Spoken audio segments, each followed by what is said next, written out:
Olá pessoal, seria vantajoso o servidor público federal aderir ao programa de desligamento voluntário lançado hoje pelo governo federal?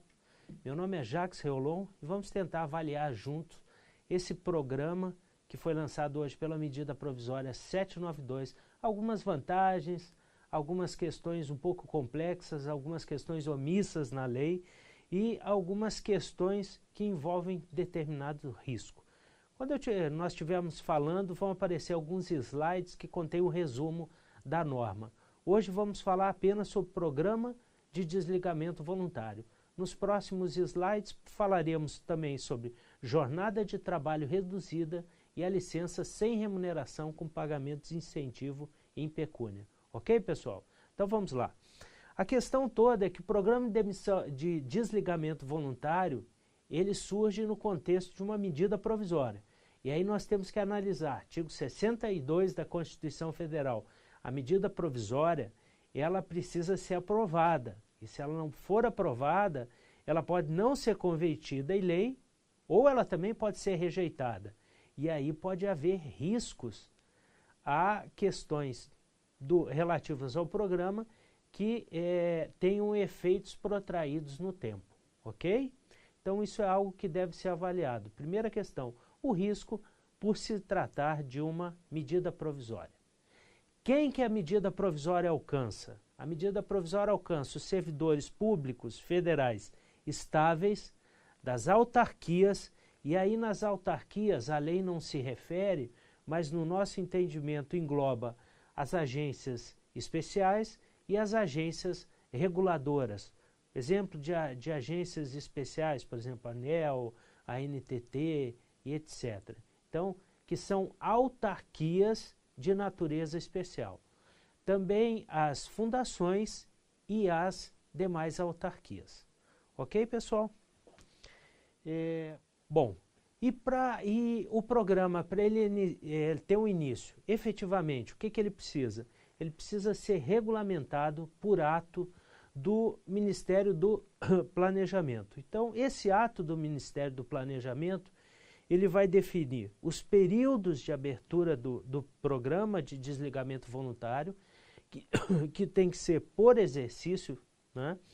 Os critérios específicos para adesão ao programa, ou seja, quais órgãos vão participar, quais servidores lotados em qual cidade, qual carreira que vai estar abarcada, quais cargos, ok? Bom, esse ato ele tem que ser editado e publicado para poder ter adesão ao programa. Então, espera-se a publicação desse ato. A segunda questão, quem pode aderir ao programa? Servidores públicos federais pertencentes a autarquias, fundações ou administração direta, mas devem ocupar cargo de provimento efetivo, ou seja, excluídos os comissionados, por questões lógicas também.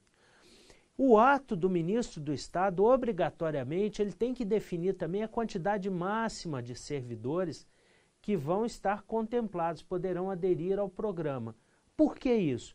Isso reflete uma certa cautela do governo que obriga uma análise efetiva das características do quadro funcional de cada órgão, autarquia ou fundação para fazer a permissão de participação nesse programa, ou seja, analisar com cautela para não se instaurar um programa de desligamento e de uma hora para outra a administração pública se vê com problemas de quantidade de servidores, que aliás já tem problema, né, na quantidade.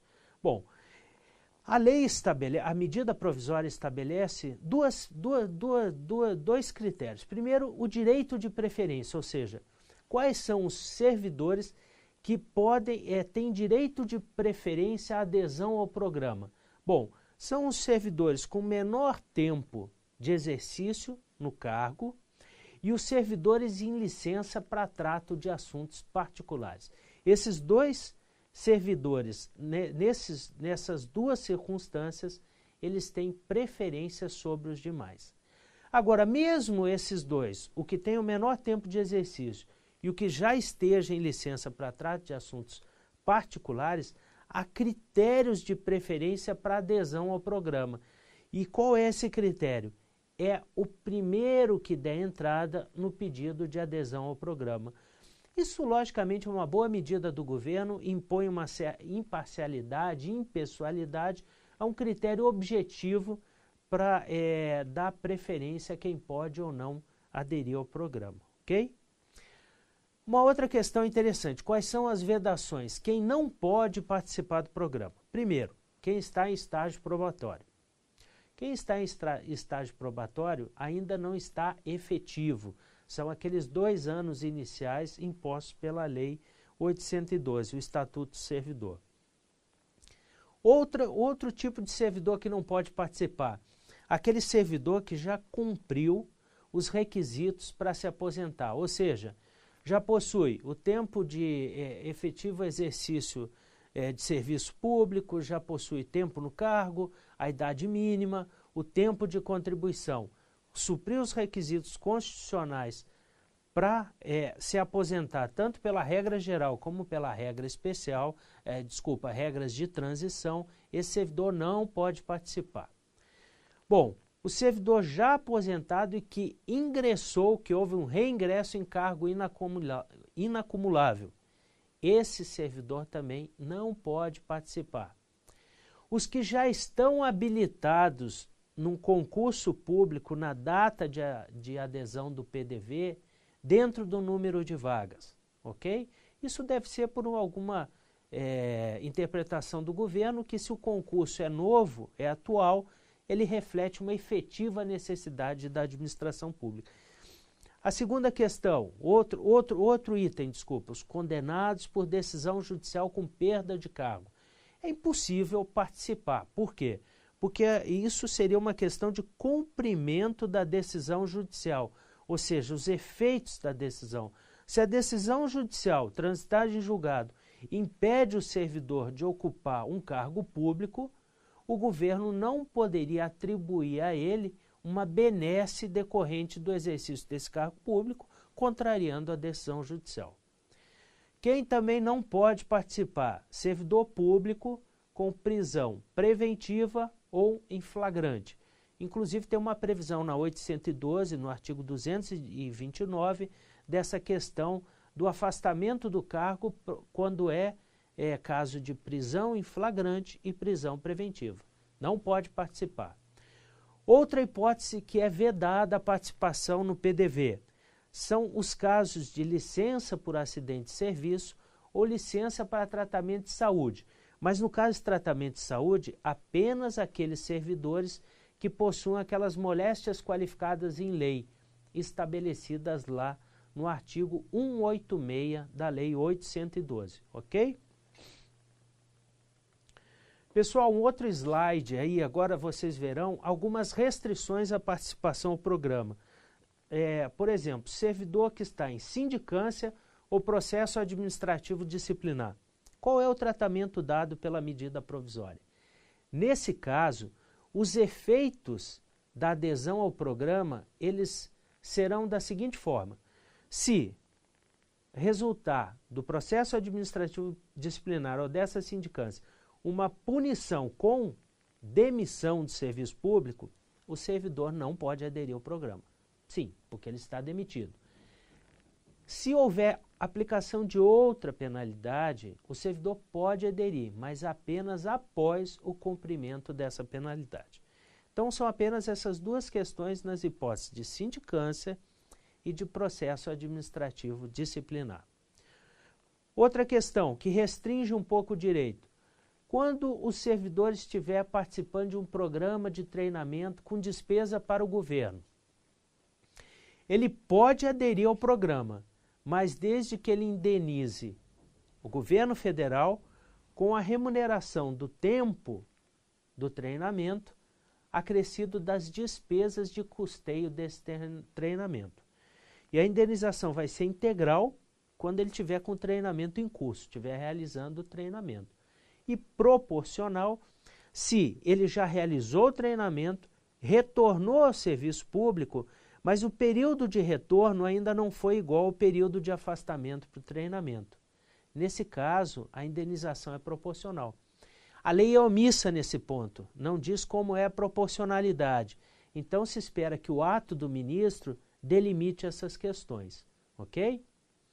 Bom, a lei também define qual é a natureza jurídica do programa de desligamento voluntário e se conclui que isso está expresso na medida provisória, que é um ato volitivo, ou seja, uma manifestação de vontade do servidor em romper o seu vínculo jurídico funcional com a administração pública.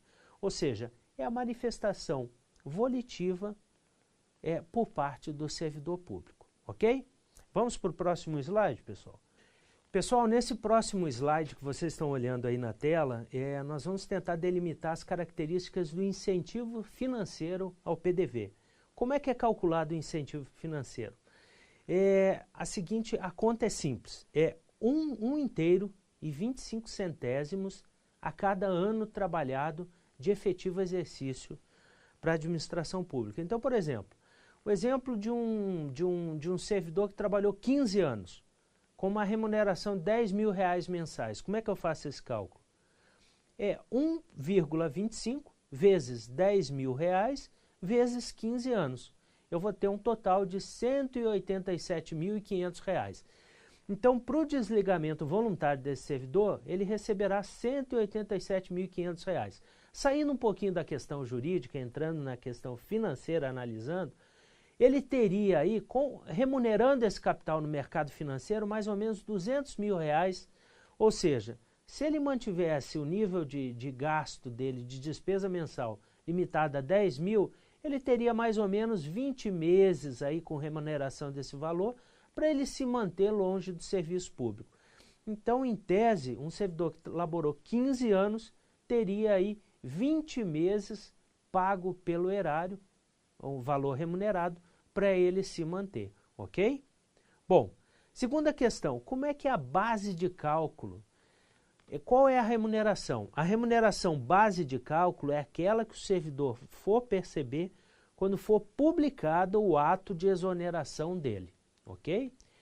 E o tempo de efetivo exercício? É o tempo de efetivo exercício, incluindo o tempo de disponibilidade, ou seja, aquele tempo em que houve a extinção de cargo, o servidor permaneceu na ativa, remunerada, remuneração proporcional ao tempo de trabalho, até o reaproveitamento. Então, ou seja, é o tempo de efetivo vínculo com a administração pública, ok? Nesse cálculo também é possível incluir a fração de meses, ou seja, 15 anos e 6 meses, como que eu calcularia? Eu calcularia 6 meses, seriam 0,5 a mais, ou seja, metade de um ano no cálculo, ok? Um outro slide aí, pessoal. Qual será o critério de pagamento? Vocês podem ler na tela. Critério de pagamento utilizado. O governo federal vai pagar em parcela única ou dividido em algumas parcelas. A medida provisória é omissa nesse ponto. Veja só, se o governo for lhe pagar em parcela única, tudo bem, mas se for parcelado tem que remunerar o parcelamento, né? Porque com o passar do tempo então, tem uma defasagem nesse valor pago, tá? Uma outra previsão da medida é o passivo para servidores, ou seja, aqueles créditos legalmente constituídos de exercícios anteriores, eles devem ser pagos no ato de desligamento do servidor. Isso significa o quê? Significa que os passivos dos servidores de exercícios passados serão pagos. Isso é um incentivo importante e interessante, ok? Agora não se esqueça, legalmente constituído.